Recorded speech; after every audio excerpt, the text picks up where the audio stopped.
मंजिल यूं ही नहीं मिलती राही को, एक दिल में जुनून जगाना पड़ता है। मंजिल यूं ही नहीं मिलती राही को, एक दिल में जुनून जगाना पड़ता है। पूछा चिड़िया से कि कैसे बनता है घोंसला, पूछा चिड़िया से कि कैसे बनता है घोंसला, बोली एक एक तिनका तिनका उठाना पड़ता है, बोली एक एक तिनका तिनका उठाना पड़ता है। नमस्कार दोस्तों, आप सभी का हमारे इस यूट्यूब चैनल पर स्वागत है। अगर आप आज हमारे यूट्यूब चैनल पर पहली बार आए हैं तो चैनल को सब्सक्राइब और ये जो पास वाली घंटी दिखाई दे रही इसे जरूर दबाएं, जिससे आने वाले वीडियो की नोटिफिकेशन आप सबको सबसे पहले मिलेगी और वीडियो को भी सबसे पहले देख पाएंगे। तो अभी दोस्तों शुरुआत करते हैं और आज है 20 मई 2024 और today current affair episode number ये है हमारा 274। अगर आपने पिछला एक भी एपिसोड नहीं देखे तो वो सभी भी जरूर देख लेना, क्योंकि उसमें मैंने आप सभी के लिए most important current affair plus static GK भी कवर कराए और इसके साथ जो एडवांस फैक्ट बताए हैं वो आप सभी की एग्जाम की दृष्टि से इंपॉर्टेंट होने वाले हैं।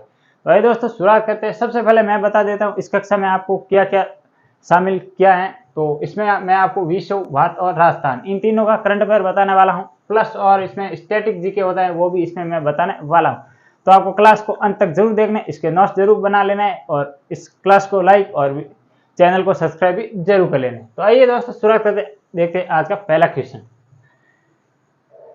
एलोर्डा कप 2024 में गोल्ड मेडल किसने जीता है? तो आपको ये बताना है कि जो एलोर्डा कप है 2024 में, इसमें गोल्ड मेडल किसके द्वारा जीता गया है।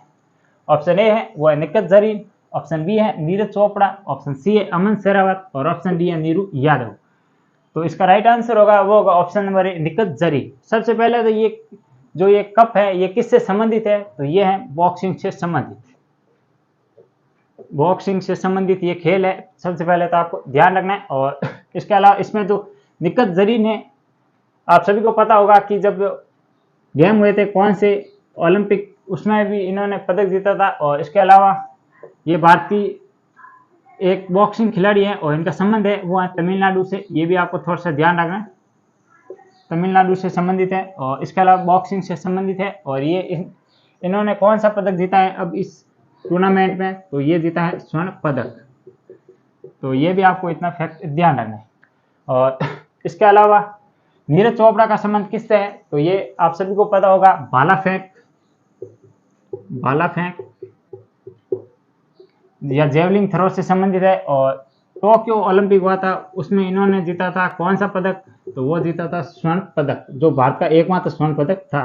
भारत ने कुल इस टोक्यो ओलंपिक में कुल कितने पदक जीते थे? तो कुल पदक जीते थे वो जीते थे 7, जिसमें 1 गोल्ड था और 2 रजत थे और इसके अलावा 4 थे वो थे कांस्य पदक। तो ये भी आपको थोड़ा सा ध्यान रखना है। और अगर आपको ये पूछ ले कि कितने लंबाई तक इन्होंने ये भाला फेंका था टोक्यो ओलंपिक में, तो ये आपको मुझे कमेंट बॉक्स में बताना है कि कितने दूरी तक ये इन्होंने भाला फेंका था। और हाल ही में जो डायमंड जो लीग हुई थी उसमें भी नीरज चोपड़ा ने कौन सा पदक जीता था?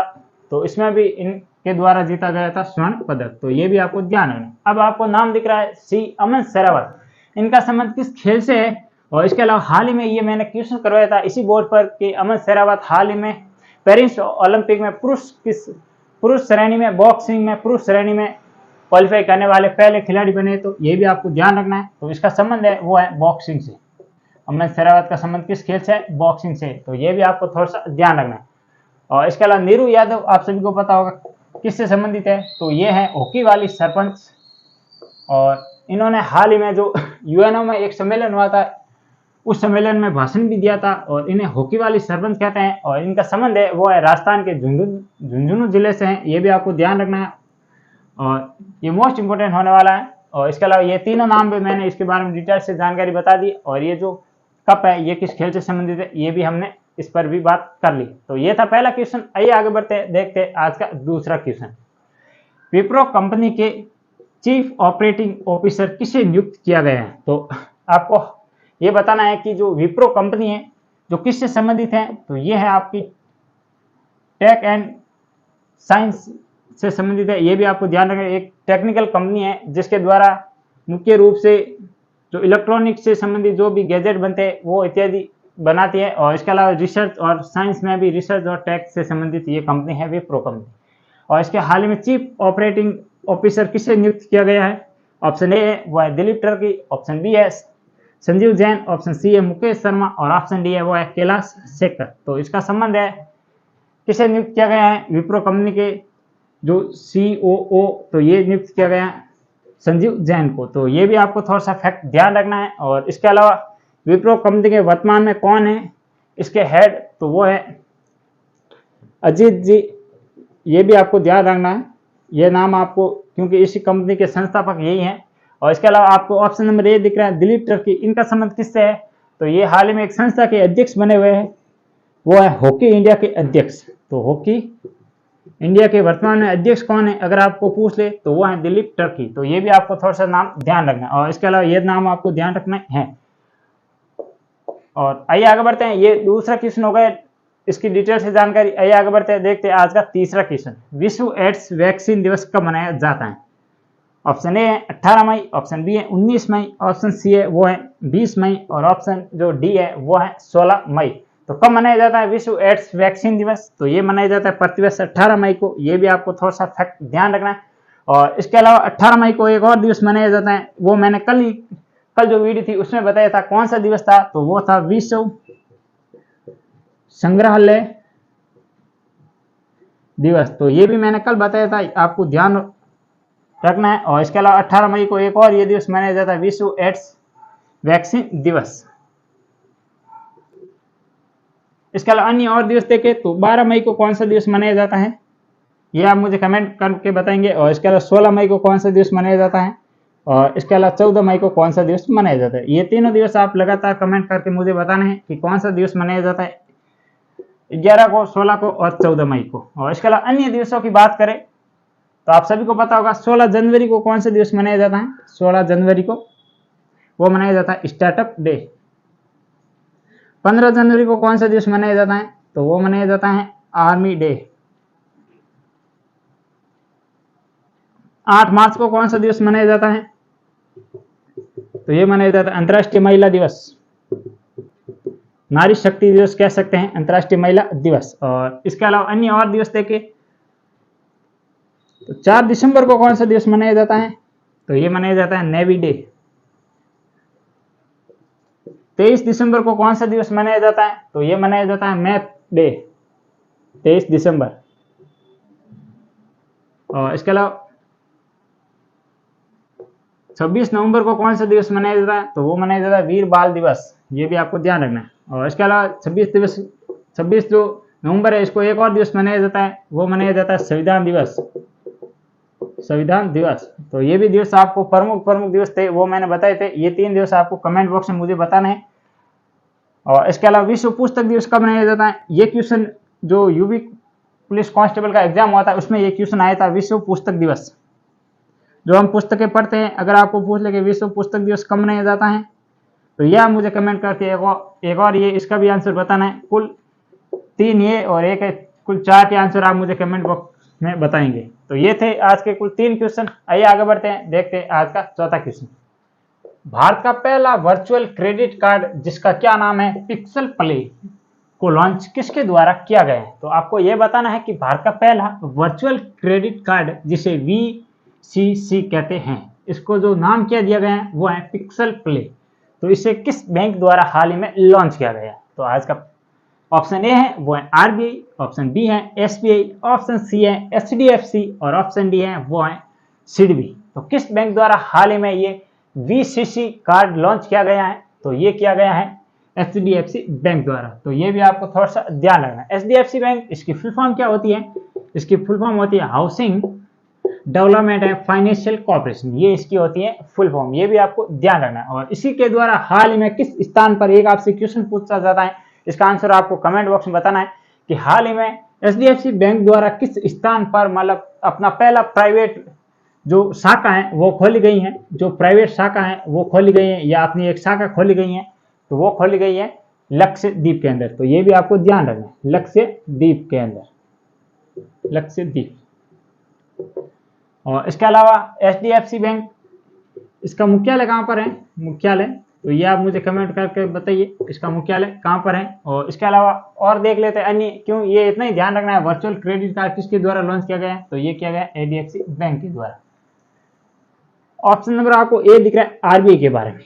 RBI reserve bank of India, ये इसकी होती है फुल फॉर्म। और इसकी स्थापना हुई थी, वो हुई थी अधिनियम कौन सा था? आरबीआई अधिनियम वो था 1934 का।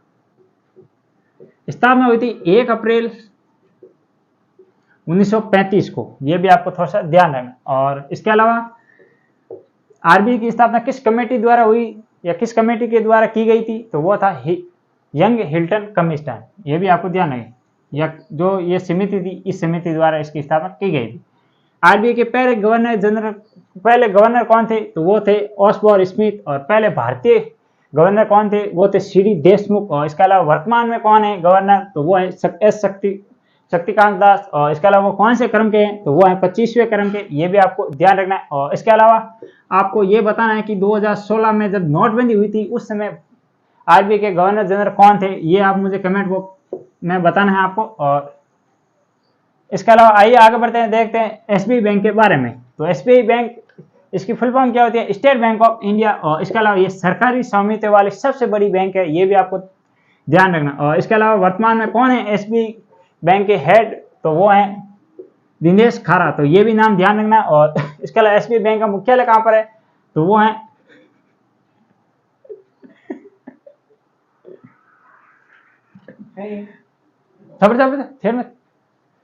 तो एसबीआई बैंक का मुख्यालय कहाँ है? तो वो है आपके मुंबई के अंदर, तो ये भी आपको थोड़ा सा ध्यान रखना। और इसके अलावा एसबीआई पहले किस नाम से जाना जाता था एसबीआई को? तो एसबीआई को पहले इंपीरियल बैंक ऑफ इंडिया, ये टपकेगा, ये क्वेश्चन जरूर आएगा, ध्यान रखना आप सभी को। तो इसे इंपीरियल बैंक ऑफ इंडिया के नाम से जाना जाता था, जिससे मतलब कुल 3 बैंक मिलाकर इंपीरियल बैंक को बनाया गया। फिर उसी बैंक का नाम 1955 के अंदर परिवर्तन करके एसबीआई कर दिया गया। तो ये भी इतना फैक्ट आपको ध्यान है। इसके अलावा ऑप्शन नंबर डी दिखाई दे रहा है सिडबी, इसकी फुल फॉर्म क्या होती है? तो इसे कहते हैं small industry development bank of India, तो ये इसकी होती है फुल फॉर्म। और इसके अलावा इसकी स्थापना कब हुई थी? तो वो आप मुझे कमेंट बॉक्स में बता देना, बाकी इतना इसको ध्यान रखने की जरूरत नहीं। तो ये तो थे आज के कुल 4 क्वेश्चन, जिसमें मैंने आपको विश्व और भारत का करंट अफेयर बताया था। अब ये जो दो देखते हैं आज का 5वां क्वेश्चन, हाल ही में चर्चा में रहा कल्प वृक्ष वाला मंदिर, ये किस जिले में स्थित है? क्योंकि ये करंट अफेयर का क्वेश्चन है, ये हाल ही में बनकर तैयार हुआ है, इस कारण ये आपको ध्यान रखना है। और किस धर्म से संबंधित है उस पर हम बात करने वाले हैं। पहले इसके आंसर दे, मतलब ऑप्शन क्या क्या है? वो है ऑप्शन ए है भीलवाड़ा, ऑप्शन बी है वो है डूंगरपुर, ऑप्शन सी है वो है चित्तौड़गढ़, और ऑप्शन डी है वो है जोधपुर। ये भी आपको थोड़ा सा ध्यान रखना है। तो इसका राइट आंसर होगा वो होगा भीलवाड़ा, ये आपको ध्यान रखना। और किस धर्म से संबंधित है? तो ये है जैन धर्म से संबंधित, ये भी आपको ध्यान रखना, जैन धर्म से संबंधित है। और इसके अलावा इसमें कल्प वृक्ष मंदिर कैसा है? मतलब मंदिर नॉर्मल है, पर इसमें क्या है कि एक ऐसा वृक्ष स्थापित किया गया है जो कि जैन धर्म से संबंधित है, इस कारण ये वृक्ष वाला मंदिर भी के नाम से भी जाना जाता है। भीलवाड़ा आप सभी को पता होगा, भीलवाड़ा के अंदर राजस्थान का पहला पुलिस थाना स्थापित किया गया, कौन सा? जो नेहरी पुलिस थाना, ये भी आपको फैक्ट थोड़ा सा ध्यान रखना है। और इसके अलावा डूंगरपुर के बारे में 1-2 फैक्ट आप बता देना, क्योंकि यहाँ पर त्रिवेणी संगम बनता है, सो माई जाकम त्रिवेणी संगम बनेश्वर धाम, ये डूंगरपुर में ही, नवाटापुरा डूंगरपुर में ही लगता है, ये भी आपको फैक्ट थोड़ा सा ध्यान रखना। चित्तौड़गढ़ के अंदर राजस्थान का देश का दूसरा और राजस्थान का पहला परमाणु संयंत्र स्थापित किया गया था, जिसका नाम है रावत भाटा परमाणु संयंत्र, ये चित्तौड़गढ़ में स्थापित किया गया, प्रथम राजस्थान का और देश का दूसरा, ये भी फैक्ट आपको ध्यान है। अगर आपसे पूछ ले कि देश का पहला परमाणु संयंत्र कौन सा है, तो वो है तारापुर महाराष्ट्र वाला, ये भी आपको थोड़ा सा ध्यान रखना है। और इसके अलावा जोधपुर के बारे में तो काफी कुछ बताते रहते हैं, क्योंकि आप सभी को पता होगा जोधपुर के अंदर है मेहरानगढ़ किला, और मेहरानगढ़ किला किस पहाड़ियों पर है? तो वो है चिड़े-2 की पहाड़ियों पर। और उन्हीं पहाड़ियों को हाल ही में किसके द्वारा? यूनेस्को द्वारा अपनी एक सूची में शामिल किया गया था। तो इस कारण जब मैंने ये क्वेश्चन कराया था तब जोधपुर के बारे में काफी कुछ बताया था, और इसके द्वारा ही हाल ही में जोधपुर का स्थापना दिवस मनाया गया था 12 मई को। तो 12 मई को और 12 मई 1459 को जोधपुर की स्थापना हुई थी राव जोधा द्वारा, ये भी आपको ध्यान रखना है। और इसके अलावा जोधपुर के अंदर स्थित है एम्स जोधपुर, इसके बारे में 1-2 फैक्ट याद है तो बता देना, या अगली जब ये जोधपुर का वापस क्वेश्चन आएगा तब मैं आपको बताऊंगा इसके बारे में 1-2 फैक्ट। आइए आगे बढ़ते हैं, देखते हैं आज का 6वां क्वेश्चन। हाल ही में किस जिले में लोहे के बड़े भंडार, मतलब लोहे के बहुत ही ज्यादा मात्रा में भंडार मिलने की संभावना व्यक्त की गई है? ऑप्शन ए है वो नीम का थाना, ऑप्शन बी है करौली, ऑप्शन सी है भरतपुर, और ऑप्शन डी है वो है खेतड़ी। तो कहां पर ये सबसे अधिक लोहा अयस्क के भंडार प्राप्त होने की संभावना व्यक्त की गई है? तो ये की गई है करौली के अंदर। तो ये भी आपको थोड़ा सा ध्यान रखना है। और इसके अलावा आप मुझे ये बताइए कि लोहे का सूत्र क्या है, या उसे मतलब किस रासायनिक नाम क्या है, ये आप मुझे बता देना। और इसके अलावा करौली के अंदर ही केला माता का मंदिर है और वहां पर लंगूरिया नृत्य किया जाता है। और इसके अलावा केला देवी का जो गीत है वो कौन सा गीत है, लंगूरिया गीत। और सबसे अधिक यहाँ पर ग्रासीय जनजाति द्वारा ये यहाँ पर मेला भी भरता है, उस मेले का नाम क्या है। और इसके अलावा एक दो फैक्ट और हैं, जैसे हम बात करें कि यहाँ पर कौन सा मंदिर है, तो मंदिर है केला देवी का माता का मंदिर, केला देवी का मंदिर आदिवासियों की देवी के नाम से भी जाना जाता है, आदिवासियों की देवी के नाम से भी जाना जाता है, ये भी आपको थोड़ा सा ध्यान रखना। नीम का थाना पहले किस जिले का भाग था, तो ये पहले था झुंझुनू का भाग था, अब ये अलग जिला बन गया और नीम का थाना। और यहीं पर एक घटना हुई थी 2 दिन पहले, मैंने आपको करंट अफेयर के अंदर बताई थी, आपको पता होगा जो खेतड़ी स्थान है वो नीम के पहले झुंझुनू के अंदर था, अब वर्तमान में नीम के थाना के अंदर आता है। और यहाँ पर एक जो कोहलियाल जो खान है वहां पर एक जो बड़ी दुर्घटना हुई थी जिसमें एक मजदूर की मौत हो गई थी और बाकी को बचा लिया गया टाइम पर। वो किससे संबंधित थी, तो वो थी तांबा से संबंधित, ये भी आपको थोड़ा सा ध्यान रखना है। इसके अलावा खेतड़ी के बारे में मैंने ये बता दिया, खेतड़ी के अंदर महल स्थित है, खेतड़ी के महल के नाम से भी जाना जाता है, जिसे शेखावाटी के हवा महल के नाम से भी जाना जाता है। तो ये भी फैक्ट आपको ध्यान रखना है। भरतपुर के बारे में एक दो फैक्ट, क्योंकि भरतपुर और करौली ये दो मात्र राजस्थान में 2 ऐसी रियासतें थी जो कि जाट प्रभुत्व वाली रियासतें थी, तो ये भी आपको ध्यान रखना है। और इसके अलावा भरतपुर की स्थापना बदन सिंह के द्वारा की गई थी, ये भी आपको। और इसके अलावा भरतपुर के अंदर ही स्थित है लोहागढ़ दुर्ग, जिसकी स्थापना किसके द्वारा की गई थी, तो वो सूरजमल सिंह के द्वारा की गई थी, ये भी आपको, जो जिसे जाट जाति का प्लेटो के नाम से भी जाना जाता है। तो ये थे आज के कुल 6 क्वेश्चन। वीडियो कैसा लगा मुझे कमेंट बॉक्स में जरूर बताना, अगर कुछ आपकी राय और सुझाव है तो वो भी कमेंट बॉक्स में जरूर लिखे। आज के लिए इतना ही, कल फिर मिलेंगे इसी जोश और जुनून के साथ, तब तक हमारे साथ बने रहे इसी प्रकार। जय हिंद।